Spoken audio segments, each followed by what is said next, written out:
Qué bueno que está con nosotros. Este es El Mundo en Perspectiva. Vamos a hablar acerca del proceso de disciplina y para desarrollarlo me acompaña el doctor Manuel Castañeda y Alberto Guerrero. No se vaya y quédese con nosotros.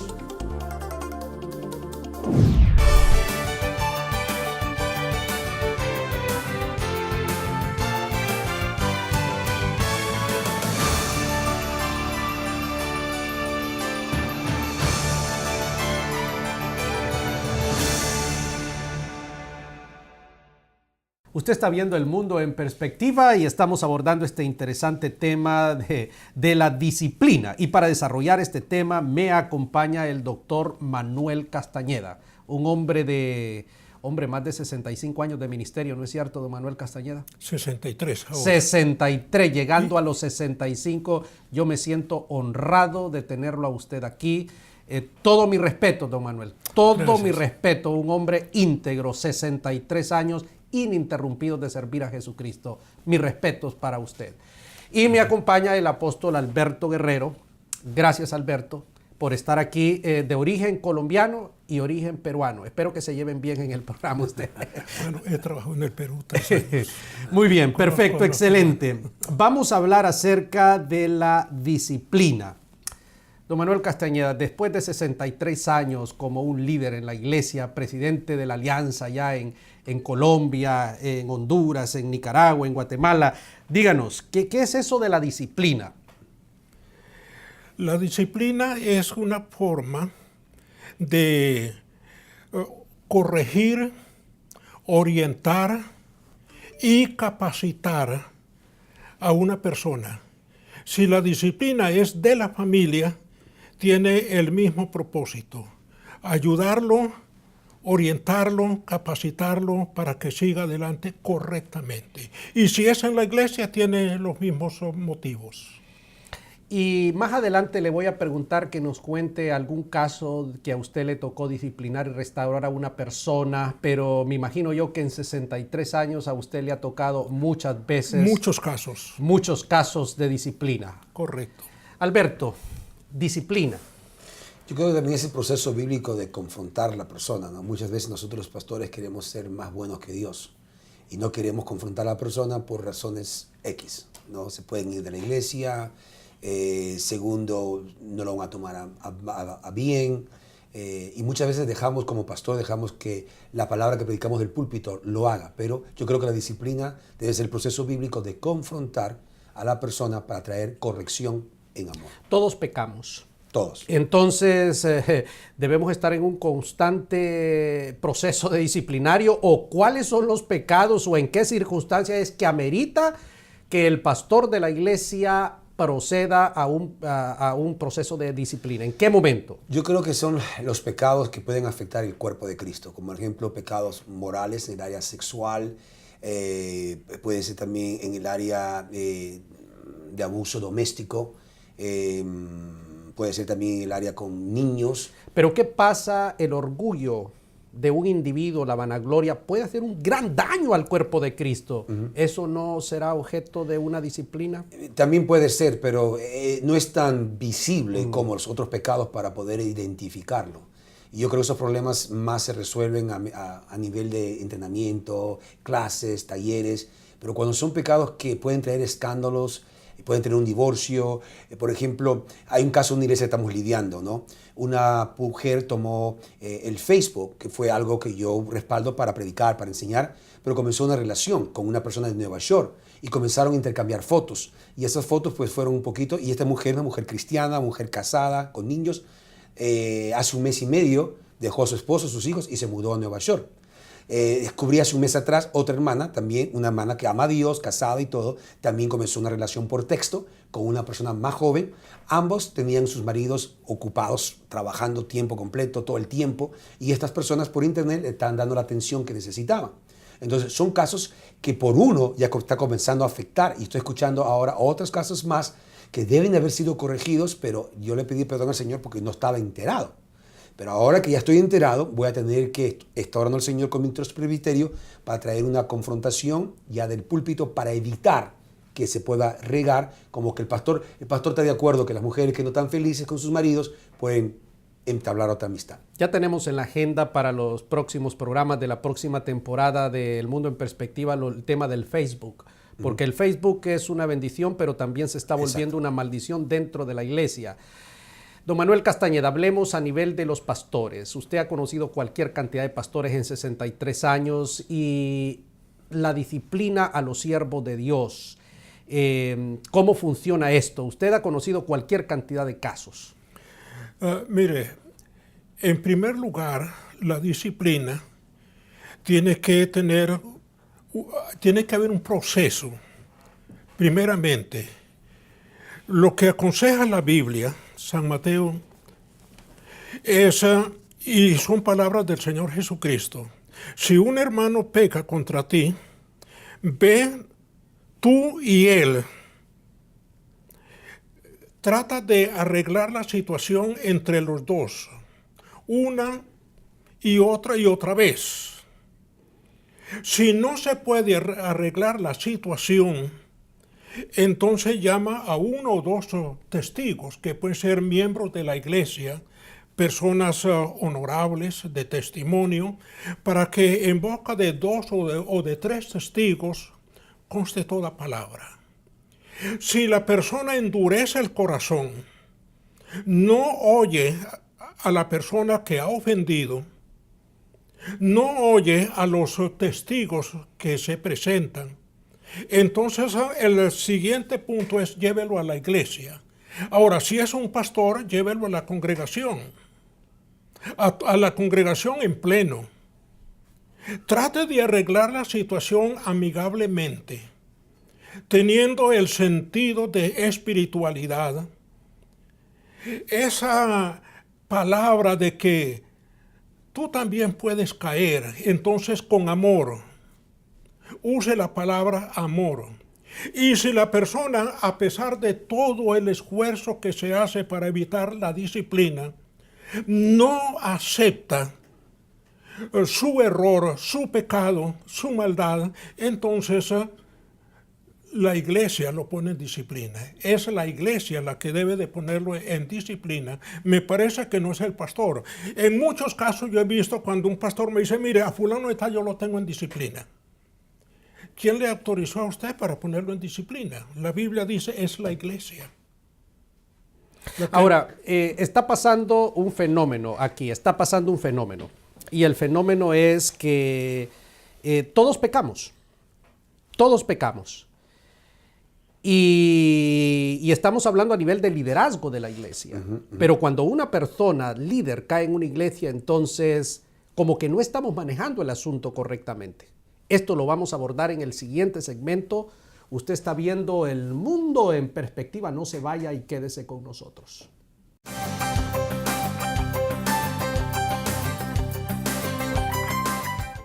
Yo quiero enseñar la Biblia a los niños. Yo quiero educar a jóvenes.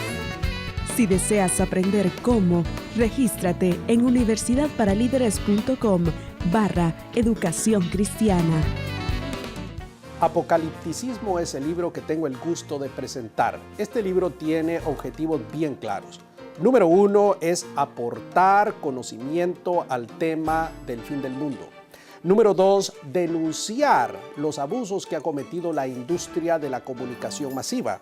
Número 3, dejar claramente establecido que las predicciones, las profecías del Apocalipsis no deben interpretarse ni en el pasado ni en el futuro, sino en el presente.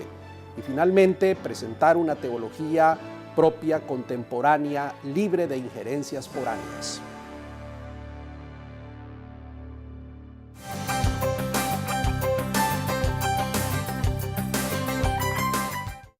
Usted está viendo El Mundo en Perspectiva. Alberto, los pastores cometemos pecados a veces, definitivamente. Pero yo estoy observando que muchos pecados están siendo expuestos al público. Los pastores tenemos una dignidad. No estoy diciendo que vamos a esconder el pecado. Tú eres pastor de pastores. ¿Qué ocurre cuando uno de tus pastores falla? ¿Qué haces, Alberto? ¿Lo llevas a la congregación y lo señalas y dices, este hombre pecó? Pastor Castañeda usó una cita bíblica de Jesucristo, Mateo capítulo 18, versículos 5 al 17. Ahí está el orden. El 90% de los casos que nosotros lidiamos, usualmente en la primera cita, y yo tengo que respetar, no tiene que ser a solas, pero usualmente yo siempre del comienzo llego un testigo, porque no sé, basado en mi experiencia, si va a salir bien o no, porque nunca he tenido la segunda oportunidad en el pasado. Entonces yo llevo a otro pastor, amigo, y le pido permiso. Le digo, está este pastor aquí, fulano de tal, queremos conversar. Siempre a solas, nunca utilizo el púlpito.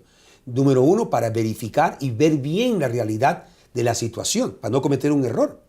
Y usualmente 90% del caso la persona se arrepiente, la persona dice, no, pastor, eso no ocurre así, se aclara y se queda. Si la persona llegara a haber cometido un pecado, haber cometido un error, en mi caso, usualmente en esa primera cita la persona se arrepiente y es ahí donde nosotros ponemos lo que se llama la disciplina con el presbiterio. La iglesia yo la tengo compuesta por un presbiterio.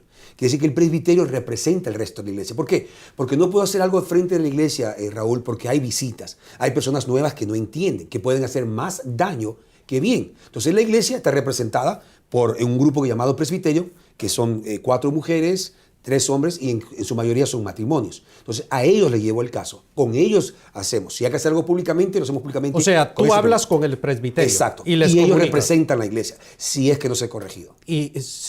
Pero si se corrige en la primera reunión, el hombre muestra arrepentimiento y dice, pastor, sí, cometí esta falta. Yeah. Y entonces, ¿qué sigue? ¿Qué es lo que Yo voy al presbiterio y le dije, mira, hemos hablado con esta persona está arrepentida, vamos a desarrollar un sistema, vamos a amarlo, vamos a respaldar el matrimonio, no vamos a dejar. Tuve un caso recientemente en unas iglesias en Colombia, el caso bien caótico. Cuando fui a descubrir, el pastor había cedido a la tentación, ¿verdad? Una relación extramarital, pero me di cuenta que no había sido algo malicioso, algo de que quiero pecar con otra mujer, sino que él ya llevaba quemado una denominación. Lo empujaban y le demandaban y demandaban. El hombre ya no estaba orando, no tenía relación con su esposa, lo tenían viajando, lo tenían empujando. Vea, tiene este problema.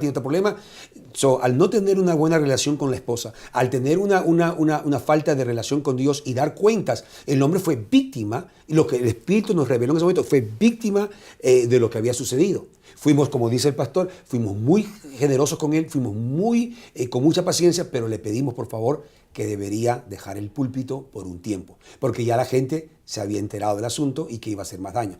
Él aceptó, pastor, el tiempo que usted crea necesario, pero yo no voy a dejar de Cristo. Y pusimos a la esposa, que ya tenía un don de pastor, de predicar, la pusimos al frente y todo está solucionado por el momento. Ahora, pero ¿qué sigue después de que la persona acepta que pecó? Obviamente lo pusimos delante de otro pastor para que le dé seguimiento, porque yo no vivo en Colombia, lo está entendiendo, y le dije, no le dimos tiempo, porque yo creo que el tiempo no es algo determinante. Vamos a hacerle 2 años, 3 años, porque no sabemos si el fruto de arrepentimiento, si hay un fruto de arrepentimiento. Consideramos hace como 12 años atrás un pastor, era su tercer ministerio, y también se dio la tentación. Entonces le dijimos, usted va a estar 1 año fuera del púlpito, usted tiene que aprender. El hombre comenzó a dar fruto del comienzo. Perdió su matrimonio, perdió su iglesia, no porque nosotros lo quitamos. El escándalo, bueno, algo fue legal. Nosotros lo tuvimos en la iglesia. A los 10 meses el Señor habla a mi espíritu y me dice, tú has visto que él está arrepentido, él está esto, restáuralo. Entonces lo llevé a Argentina a un congreso para que iba a predicar yo, y lo puse a predicar varias veces. El Señor lo usó una forma, no lo digo en forma celosa, mejor que yo. Con una palabra profética, una palabra confrontadora. Y cuando regresé, el Señor me dijo, establécelo, pero ya no como pastor, porque todavía la marca que dejó aquí en Chicago todavía lo refleja. Ok, de acuerdo. Y lo activé como un evangelista / profeta.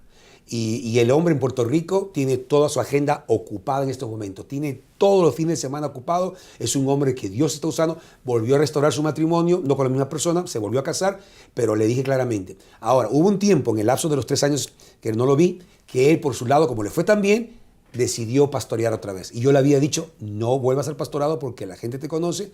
Y fue lo peor que pudo haber hecho. 6 meses después tuvo que haber cerrado porque hubo una persona que lo conocía, esto, aquello, lo otro, le arruinó la iglesia, tuvo que cerrarla. Y tuvo que reconocer, hay casos diferentes para cada situación. Ahora, don Manuel, esta es mi experiencia, corríjame usted, pero a mí me ha tocado atender a siervos de Dios que pisaron una cáscara de banano y se cayeron. Y lo que ha ocurrido es que yo los he levantado. Dios me ha llamado a hacer un trabajo con ellos. En algunos casos nunca salió de mi boca una palabra a nadie. Eso fue entre él y yo. Y yo comencé a hacer un trabajo. Después de los años, nadie supo lo que pasó. Y están haciendo un ministerio de éxito extraordinario. No volvió a pasar. Pero yo fui un amigo, fui como un padre espiritual, una persona que les acompañó. No trascendió. Corríjame usted, por favor. Esto es preferible, doctor Saldívar, porque cuando hay diferentes personas que tienen que ver con la disciplina de un siervo del Señor, aunque se les recomiende que no hablen, que no digan nada, siempre van y le dicen a la esposa, mire, En confianza. en confianza, fulano y tal que está viviendo en esta y en esta situación, ha cometido este y este pecado. Y la esposa se lo dice a la amiga. En confianza. En confianza se lo dice a la amiga y luego se va regando, se va regando. En confianza se va regando. Se va regando la situación y entonces se hace mucho mal. Y ya la iglesia lo sabe en confianza. Sí. Entonces el hecho de poder ayudar a un pastor, a un siervo del Señor, en una forma secreta, de ayudar a levantarlo con la gracia del Señor, es mucho mejor que llevarlo a un concilio, que llevarlo a una junta directiva, que llevarlo a una congregación o llevarlo como hicieron una vez que en Managua, para mencionar un lugar, llevaron a varias personas que habían cometido pecado, ya se habían reconciliado, ya habían pedido perdón, pero lo llevaron a la plataforma un domingo delante de toda la congregación. Dijeron, fulana de tal cometió este y este y este pecado, fulano de tal cometió este y este pecado. Y los mencionaron a uno por uno y eran como 8 personas llevadas a la plataforma para presentarlo a toda la congregación. Luego se le dijo a uno de los pastores, ¿por qué ustedes han hecho esto? Y él dijo, porque la Biblia dice que hay que avergonzar. Hay que avergonzar para que se arrepientan y para que tengan miedo y para que no vuelvan a hacerlo. Entonces, eso es preferible ayudar a una persona. Yo lo he hecho también, sí, sin decirle a nadie. A nadie. Ni siquiera a mi esposa. Ya. El otro día estaba yo en el coche y venía nuestra hija contenta, para nosotros estaba mi esposa, y ella venía con unos zapatos altos y se dobla el tobillo y se cae. En el acto, yo abro la puerta y salgo corriendo y la levanto. Ella empezó a llorar, estaba golpeada, la atiendo, hielo y esto, aquí no pasó nada. Pero nosotros somos tan injustos que cuando un consiervo, una persona cae, le ponemos el pie en el cuello. Cierto. Y le decimos, te caíste, ¿verdad? Te caíste. Eso es perverso. Sí, y caído se queda, porque es muy difícil levantarlo. Y lo que uno hace es levantarlo, es animarlo. Pero vamos a hablar de esto en el próximo segmento. ¿Qué les parece? Amén. Muy bien. Usted está viendo El Mundo en Perspectiva. No se vaya, quédese con nosotros.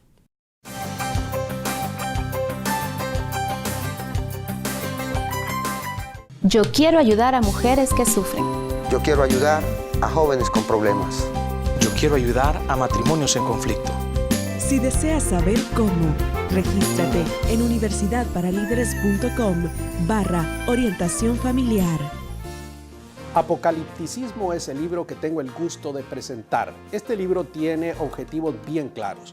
Número 1 es aportar conocimiento al tema del fin del mundo. Número 2, denunciar los abusos que ha cometido la industria de la comunicación masiva. Número 3, dejar claramente establecido que las predicciones, las profecías del Apocalipsis no deben interpretarse ni en el pasado ni en el futuro, sino en el presente. Y finalmente, presentar una teología propia, contemporánea, libre de injerencias foráneas.